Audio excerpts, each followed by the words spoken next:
পতঙ্গ আদি, ব্যাঘ্র, হস্তি আদিও বিরাজমান হতেন। এই ঘন জঙ্গলের মধ্যে এক গজরাজ তার বিশাল আকার কি বলে ফ্যামিলি, মানে তার সংসার, পুত্র পুত্র পুত্র প্রপুত্র আদি বিশাল তার গৃহস্থ জীবন। হস্তি, অনেক হস্তিনী ছিল, অনেক তার শাবক আদি নিয়ে বিশাল সংসার। সেই গজেন্দ্র তিনি বিরাজ করতেন মদমত্ত অবস্থায়, উন্মত্ত, গজরাজ বলে কথা। হস্তিদের রাজার তিনি খুব পুরানো, সবার কর্তা, অতএব তার চলন ফিরন সবটাই মদমত্ত অবস্থায় ছিলেন। তো এক সময় গ্রীষ্মকাল, প্রচন্ড রৌদ্রের তাপে তিনি কি করছিলেন, মদমত্ত অবস্থায় সঙ্গে তার পরিবার আদিকে নিয়ে ঘন জঙ্গলে দাপিয়ে বেড়াচ্ছিলেন। তো গরমের তীব্রতায় শীতল জলের উদ্দেশ্যে, শরীরটাকে শীতল করার জন্য, হাতি এখনো অদ্যাপি আমরা শুনতে পাই, দেখি গরম হলে তারা জলকেলি আদি করে, তো সুড়ে করে জল নিয়ে সর্বাঙ্গে ছড়িয়ে দেয়। হস্তি স্নান বলে একটা কথা আছে, মানে নোংরা করে আবার জল ছড়ায়, আবার তাই হস্তি স্নান বলে একটা আখ্যায়িত রয়েছে। তো সেই গজরাজ, সেই হাতি, তিনি কি করলেন, ওই প্রকাণ্ড যে সরোবর, সুশীতল সরোবর দেখে তিনি হস্তিনী এবং তার পুত্র আদিকে নিয়ে, তার পুত্রগণ কি তারাও একটা মত্ত হস্তি, বলবান, প্রবল গতি, খুব বলবান সব হস্তি, তারা সবাই সরোবরে দাপিয়ে বেড়াচ্ছেন, অর্থাৎ সরোবরে নিমজ্জিত হয়ে জলকেলি আদি করছেন। তো সেই সরোবরে এক দৈবক্রমে, দৈব ইচ্ছায় এক গ্রাসের বাস করতেন, মানে কুমির। কুমির দেখলেন যে তার যে জল বা সরোবর, যে সরোবরে তিনি বিরাজ করছেন, ইনি জঙ্গলের রাজা আর তিনি সরোবরের রাজা। তো সরোবরে যখন মত্ত হস্তি জলকেলি আদি করছে, জলের যে কম্পমান, সেই কম্পে জলচর যে সমস্ত প্রাণীগণ ত্রাহি ত্রাহি করছেন, জলহস্তি আদি কি অনেক বর্ণিত রয়েছে, ওই যে কি সব জলে বাস করে যে সমস্ত পাখি আদি রয়েছে, পানকৌটি আদি ইত্যাদি, অনেক তারা ত্রাহি ত্রাহি করছেন। তা দেখে সেই কুমির এসে কি করলেন, গজরাজের এক পায়ে ধরলেন। গজরাজ বুঝতে পারলেন যে বিশাল আকৃতির এক প্রাণী আমাকে আক্রমণ করেছেন। এখান থেকে উদ্ধার হওয়ার জন্য তিনি কি করলেন, নিজের শক্তি প্রয়োগ করে জঙ্গলে টানার, মানে তীরে উঠার চেষ্টা করছেন, আর এদিকে কুমির তাকে টেনে জলের দিকে নিয়ে যাচ্ছেন। তাই হস্তির এই বিপদ রূপ দেখে, বিপদ অবস্থায় তার যে মদমত্ত আরো হস্তি আদি ছিল, তারা সবাই এই হস্তিকে সহযোগিতা করার জন্য গজরাজকে সহযোগিতা করতে আরম্ভ করলেন, কিন্তু তাতেও কিছু সুরাহা হলো না, কারণ কোনো উদ্ধার করতে পারলেন না। তারা বিপদগ্রস্ত দেখে তারা সবাই তীরে উঠে গেলেন। এদিকে গজরাজ তার ক্ষমতা বলে কখনো তীরের দিকে টানছেন, আবার কুমির তাকে টেনে গভীর জলের দিকে নিয়ে যাচ্ছেন। এইভাবে উঠানামা করতে করতে 1000 বৎসর যুদ্ধ চলল, এক আধ দিন নয়।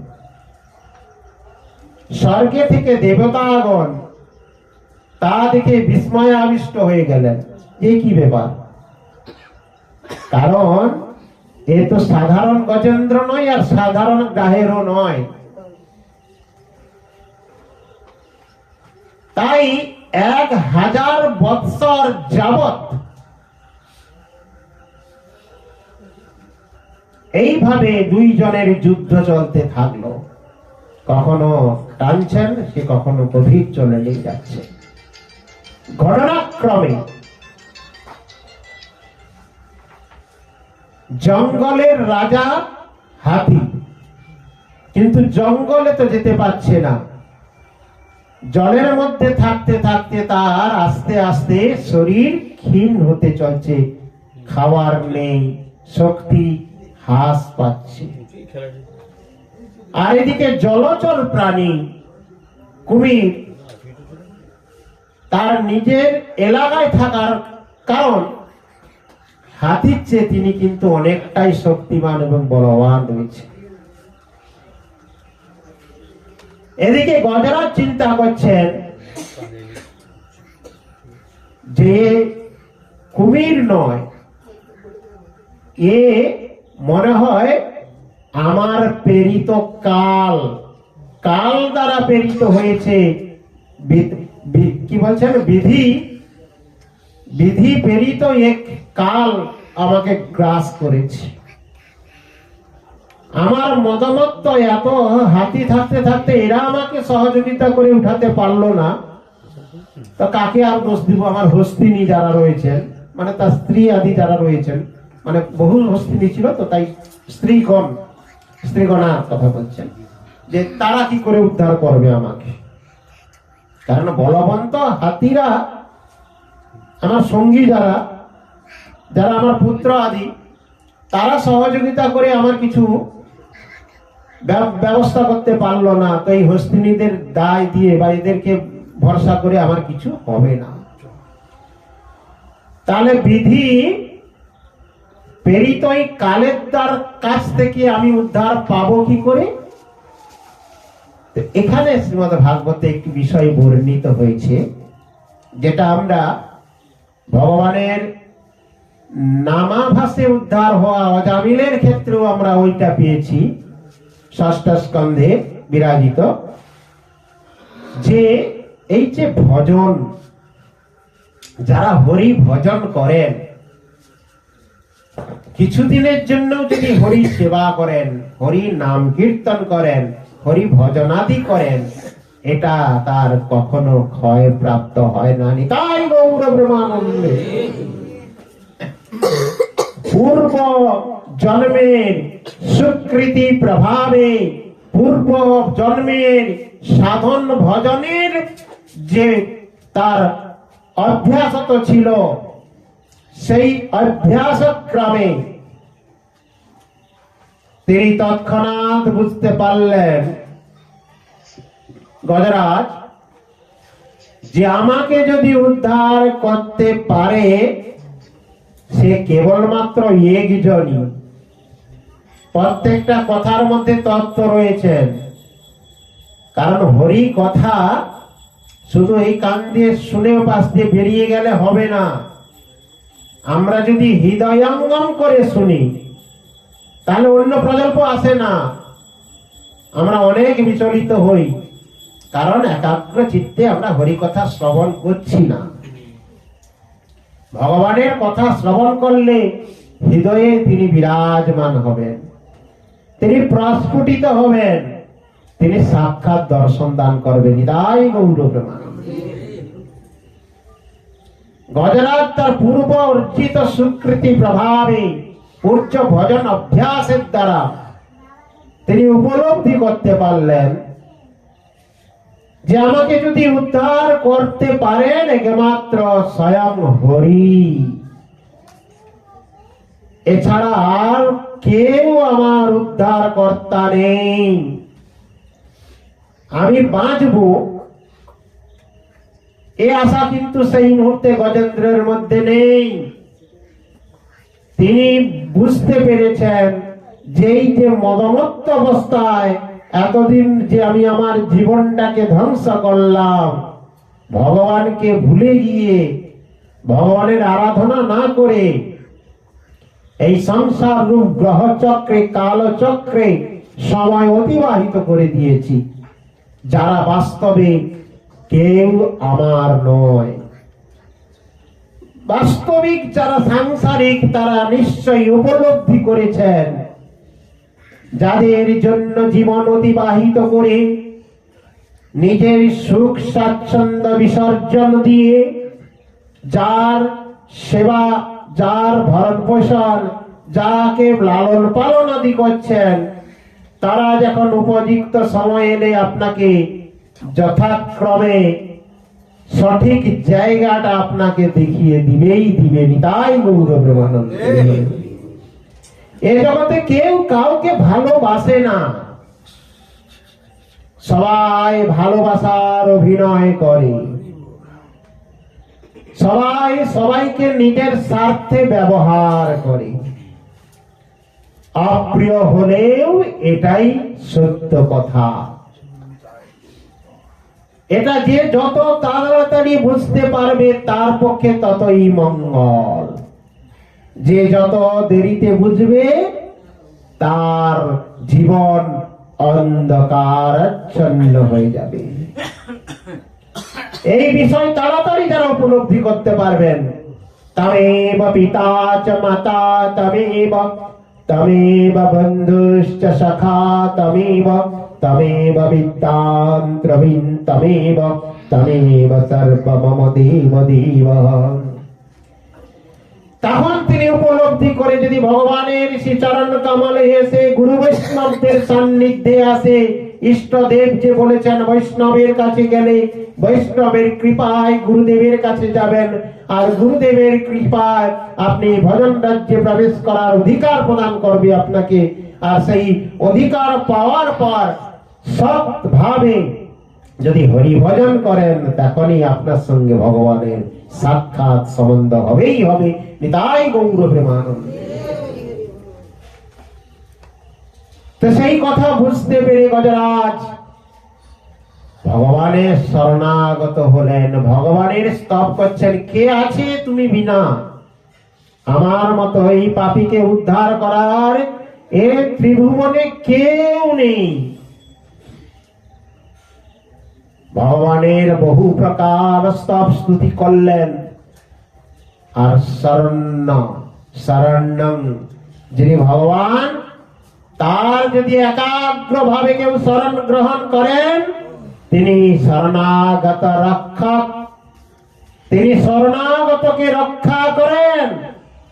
যে যত বিপদগ্রস্ত হোক না কেন, তিনি যদি গুরু বৈষ্ণব এবং ভগবানের যদি বন্দনা তাদের কাছে আরজি আদি করেন, সেই বিপদ থেকে সাক্ষাৎ ভগবান বা তদীয় ভক্ত বা তদীয় যিনি সাক্ষাৎ গুরুরূপে আমাদের কাছে বিরাজমান গৌর পার্ষদ, ভগবত পার্ষদ, তিনি আমাদের মঙ্গল করবেই করবেন। তাই গৌর প্রেমানন্দ।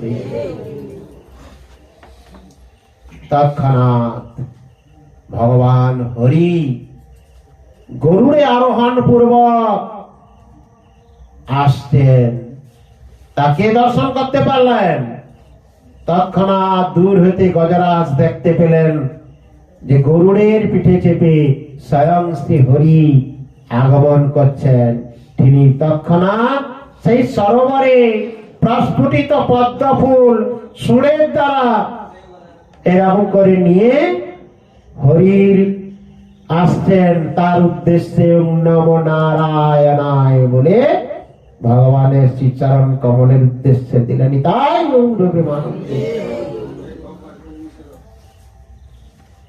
ভগবান সেই পদ্ম স্বীকার করে তিনি যখন দূর থেকে দেখলেন যে গ্রাহে অর্থাৎ কুমির গজরাজকে তার পায়ে ধরে জলের মধ্যে টেনে নিয়ে যাচ্ছেন, বিপদগ্রস্ত ভক্তকে দেখে ভগবান হরি তৎক্ষণাৎ গরুড়কে ত্যাগ করে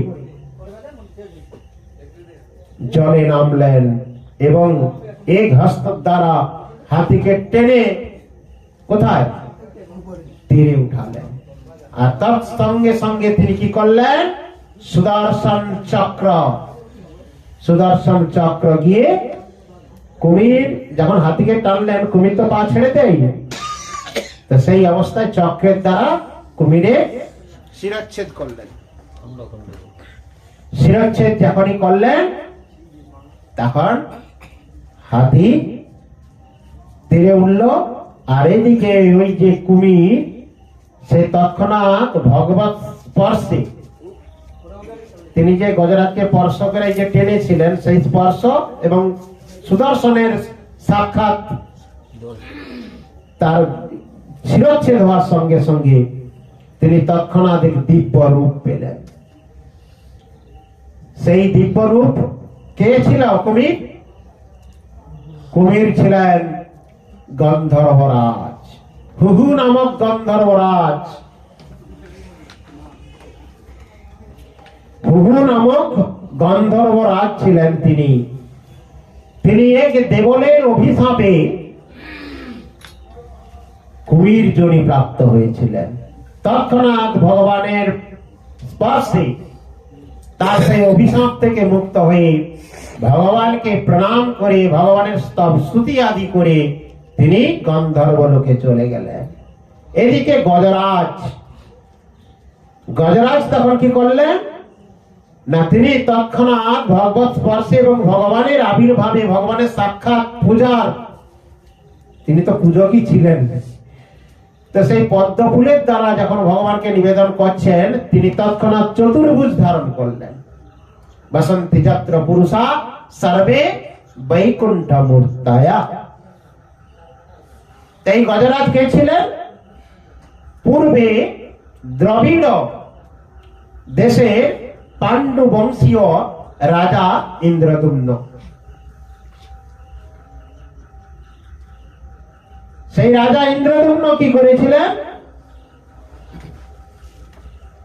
তিনি তার রাজত্ব কালে, তিনি রাজা থাকা অবস্থায়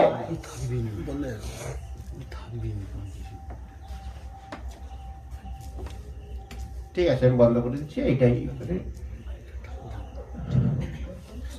তিনি কি করলেন না, রাজত্ব থাকা অবস্থায় তিনি রাজার আসনে থাকা অবস্থায় তিনি মলয় পর্বতে গিয়ে ভগবানের তপস্যা পূজা আদি আরম্ভ করলেন। তা কি করে না, বিশাল জটা আদি ধারণ করে। আর কি করছেন? মৌন ব্রত অবলম্বন করেছিলেন। মৌন ব্রত অবলম্বন করে মলয় পর্বতে জটারাদি ধারণ করে ভগবানের পূজা করছেন। ঠিক এমতো অবস্থায় আগস্ত্য মুনি তার শিষ্যদেরকে নিয়ে ওই রাজার রাজত্বে এলেন। কিন্তু রাজা তা দেখে যে অতিথি সৎকার গৃহস্থের নিয়ম, রাজা তা করলেন না। মৌন ব্রত ধারণ করে ভগবানের পূজা করে যাচ্ছেন। সেই অপরাধ আগস্ত্য বলছেন যে তুমি রাজা হয়ে তুমি রাজধর্ম পালন না করে, তুমি মৌন ব্রতন করে, তুমি যে তোমার বাড়িতে স্বয়ং অতিথি এসেছে, অতিথি তো আবার যেসে নয়, সাক্ষাৎ মুনি শ্রেষ্ঠ, তার শিষ্যগণ পরিবেষ্টিত হয়ে আগস্ত্য মুনি, অতএব তার সৎকার যখন করলেন না, তিনি ক্রোধান্বিত হয়ে তাকে অভিশাপ দিলেন যে তোমার ফিগার মানে ভগবানের পূজা অর্চনা আদি করতেছ, মানে কি শরীরটা বৃহৎ কিন্তু তোমার সুদর্শন আদি নেই, ক্ষুদ্র, মানে চক্ষুর দর্শনটা হচ্ছে ক্ষুদ্র। গজরে কি হয়? হাতি তার দেহ বিশাল, তার দৃষ্টি শক্তিটা অতি ক্ষুদ্র। হাতি কিন্তু নিজেই জানে না তার দেহের পরিমাণটা, তাহলে কিন্তু তাণ্ডব লীলা করে দিতেন। তাই বলছেন তোমার বৃহৎ আকৃতি হলে হবে কি, তোমার এখনো সুদর্শন আসেনি, তোমার যোগ্য দর্শন আসেনি, ক্ষুদ্র দর্শন হয়েই গেছে, তাই তুমি এখানের যোগ্য নয়, তুমি হাতি জন্ম পাবে, হস্তি জন্ম লাভ করবে। এটাই গৌর প্রেমানন্দে। অতএব সেই মুনির অভিশাপে তিনি হাতির জন্ম পেয়েছিলেন। তৎক্ষণাৎ তিনি স্বীকারও করলেন যে যাক, আমি যে পাপ করেছি, আমি যে অপরাধ করেছি, তো মুনির এই অভিশাপ তিনি স্বীকার করে এই হস্তি জন্ম এসেছিলেন। কিন্তু তার পূর্বের এই যে প্রভাব, পূর্বের যে ভজন, তার ফলে তিনি হরির আরাধনা করে তিনি তৎক্ষণাৎ এই গজেন্দ্র কিন্তু চতুর্ভুজ ধারণ করার পর সাক্ষাৎ হরিদেবের গরুড়ে চেপেই বৈকুণ্ঠ লোকে গমন করেছিলেন। তাই গৌর প্রেমানন্দে। যাক, অনেক সময় হলো, সবাই ব্যতিগ্রস্ত হচ্ছে। এখানেই আমরা যদি পুনর্বার কোনো সময় হয় আমরা হরিকথা শ্রবণ করবো। ওম যদক্ষরং পরিভ্রষ্টং মাত্রাহীনং চ যদ্ভবেৎ পূর্ণং ভবতু তৎসর্বং তৎপ্রসাদজ্জনার্দনঃ। বঞ্চাকল্পতরুভ্যশ্চ কৃপা সিন্ধুভ্যঃ এব চ পতিতানাং পাবনেভ্যো বৈষ্ণবেভ্যো নমো নমঃ।